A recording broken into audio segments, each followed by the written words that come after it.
Hello everyone, this is your chemistry class and we are going to discuss our new topic, that is nucleophilic substitution reaction. ठीक है, और ये किसका है? तो हम लोग चैप्टर पढ़ रहे हैं हेलो एल्कीन। ठीक है, तो हेलो एल्कीन में नाभिक स्नेही प्रतिस्थापन अभिक्रियाएं कैसे होती हैं उसको थोड़ा सा आज हम लोग समझते हैं। जैसे मान लीजिए कि आपका ये C हो गया और ये X, यानी कि जो CX होता है CX बॉन्ड, अगर CX बॉन्ड की बात करें तो इसमें जो ये कार्बन होता है, ठीक है, जनरली sp3 हाइब्रिडाइज होता है। कैसा? sp3 हाइब्रिडाइजेशन इसमें होता है। ठीक है, और ये जो कार्बन आपका है और ये आपका हैलोजन है। जनरली जो हैलोजेंस होते हैं स्टूडेंट, उनकी इलेक्ट्रोनेगेटिविटी यानी कि किसी भी बॉन्ड के जो शेयरिंग इलेक्ट्रॉन होते हैं उनको अट्रैक्ट करने की जो इनकी पावर होती है वो ज़्यादा होती है एज कम्पेयर टू कार्बन की तुलना में। ठीक है, यानी कि हैलोजन जैसे कि फ्लोरीन की बात करें, क्लोरीन की बात करें, ब्रोमीन की बात करें, ठीक है, फिर आयोडीन की बात करें अगर, तो इन सबों में सबसे ज़्यादा मोस्ट इलेक्ट्रोनेगेटिव एलिमेंट आपका फ्लोरीन है। यानी कि पूरे अगर पीरियाडिक टेबल की ही बात करें तो फ्लोरीन सबसे ज़्यादा मोस्ट इलेक्ट्रोनेगेटिव एलिमेंट है। इसका क्या मतलब है इलेक्ट्रोनेगेटिव एलिमेंट का, कि अगर यहाँ पर एफ रख दें तो अब जानते हैं कि सिंगल बॉन्ड बनता है तो उसमें 2 इलेक्ट्रॉन होते हैं, तो पूरे पेयर के इलेक्ट्रॉन को ये फ्लोरीन ज़्यादा अट्रैक्ट करेगा। तो ज़्यादा जब अट्रैक्ट करेगा तो ये फ्लोरीन हमारा कैसा हो जाएगा, एक तरह से नेगेटिव हो जाएगा। और जो हमारा कार्बन होगा, चूँकि इलेक्ट्रॉन यहाँ की डेंसिटी यहाँ से इधर जा रही है, तो ये कैसा होगा, स्लाइटली क्या होगा, थोड़ा सा आपका पॉजिटिव हो जाएगा। और इसी को बोलते हैं पोलराइज्ड, ध्रुवित। क्या बोलते हैं?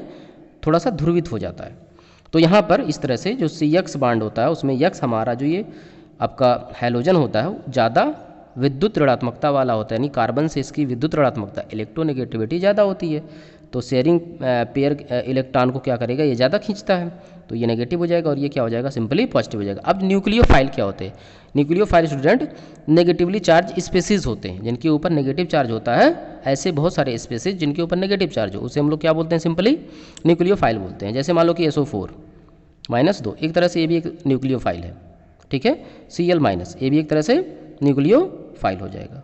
OH- ये भी एक तरह से क्या है, न्यूक्लियोफाइल होगा। ठीक है, ये यहाँ पर प्लस वाले के साथ आके जुड़ जाएगा। इसी को हम लोग बोलते हैं नाभिक स्नेही प्रतिस्थापन अभिक्रिया। ठीक है, चलिए आइए देखते हैं आगे। अब हमने यहाँ लिखा है पहला OH समूह द्वारा प्रतिस्थापन, यानी कि हाइड्रोक्सिल जो समूह होता है उसके द्वारा कैसे प्रतिस्थापन होगा हेलो एल्केन में। जैसे ये मान लो कि एल्किल रेडिकल आपका है और X जुड़ा, तो ये हो गया हेलो एल्केन।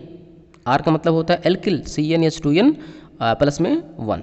ठीक है, तो RX और ये हो गया NaOH, लिक्विड फॉर्म में लेंगे या एक्वस सॉल्यूशन लेंगे। ठीक है, तो अब देखते हैं इसमें न्यूक्लियोफाइल कौन सा है, तो ये नेगेटिव होगा और ये क्या होगा, पॉजिटिव। तो सिंपली इसमें आपका न्यूक्लियोफाइल OH- होगा। OH- आपका कार्बन के साथ क्या करेगा जा करके वहाँ से जुड़ेगा।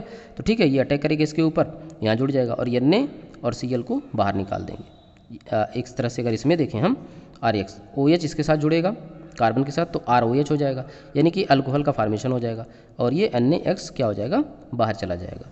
ठीक है, और इसी का एक स्पेसिफिक यहाँ पर रिएक्शन हमने लिया है C2H5 और Cl, ये हो गया आपका क्लोरोएथेन यानी एथिल क्लोराइड की क्रिया किससे कराई हमने, NaOH से कराई। तो OH इसके साथ जोड़ देंगे और Cl सिंपली इसके साथ ट्रांसफर कर देंगे, तो NaCl C2H5OH, यानी कि एथिल अल्कोहल या एथेनॉल का यहाँ फॉर्मेशन हो जाता है। ठीक है, इस तरह से इसमें प्रतिस्थापन होगा। एल्कोक्सी समूह द्वारा प्रतिस्थापन, एल्कोक्सी कहने का मतलब है ईथर जो आपकी या O समूह होता है उसके द्वारा प्रतिस्थापन कैसे होगा। तो सिंपली ये क्या है, एल्किल हैलाइड है, ठीक है, या हेलो एल्केन है और यहाँ पर NaOR हमने मतलब सिंपली यहाँ R ले रखा था तो यहाँ R कर दिया, नोटेशन बस चेंज कर दिया।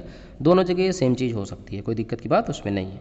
ठीक है, तो Na ये आपका पॉजिटिवली चार्ज होता है, आपको पता है, तो यहाँ NaX हो जाएगा बाहर और ये पूरा का पूरा नेगेटिवली चार्ज हो जाएगा, यानी कि RO पे माइनस, ये एक तरह से आपका न्यूक्लियोफाइल है तो इसके साथ जुड़ेगा R के साथ, तो ROR हो जाएगा, यानी कि एक तरह से ईथर का फॉर्मेशन हो रहा है।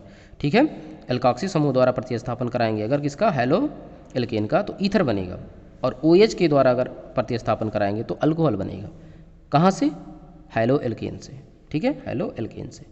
अब यहाँ पर एक स्पेशल हमने रिएक्शन ले लिया, CH3Cl, R के जगह पे CH3 रख दिया और ये X के जगह पे Cl, चूँकि X के जगह पे कितने हो सकते हैं, या ClBrI हो सकते हैं, तो NaOCH3 अब ये NaCl यहाँ पर निकल गया और हो जाएगा CH3O CH3 CH3O CH3, यानी कि डाई मेथिल ईथर।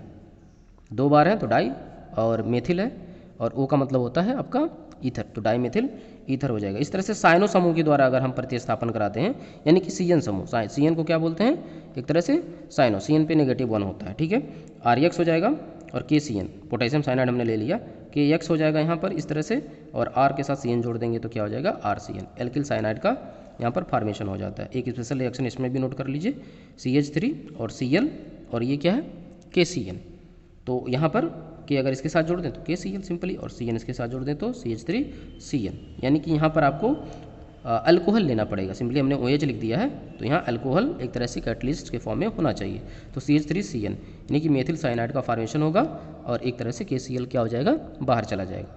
तो ये रहा आपका 3 नाभिक स्नेही प्रतिस्थापन अभिक्रिया में कौन कौन सा, OH समूह द्वारा, एल्कोक्सी द्वारा और साइनो समूह के द्वारा, ठीक है। आई थिंक समझ में आया होगा। नेक्स्ट क्लास में इसके आगे हम लोग बात करेंगे, तब तक आप इसको नोट करेंगे और खुद से R के जगह पे कोई चेंज कर दीजिए। मान लीजिए कि R का वैल्यू होता है CN H2N और प्लस में 1 और सिंगल बॉन्ड क्या होगा, X होगा। तो एक काम करिए, यहाँ हमने यहाँ पर देखिए 2 रख लिया इसकी जगह पे, आप यहाँ पर N की वैल्यू 1 भी पुट कर सकते हैं।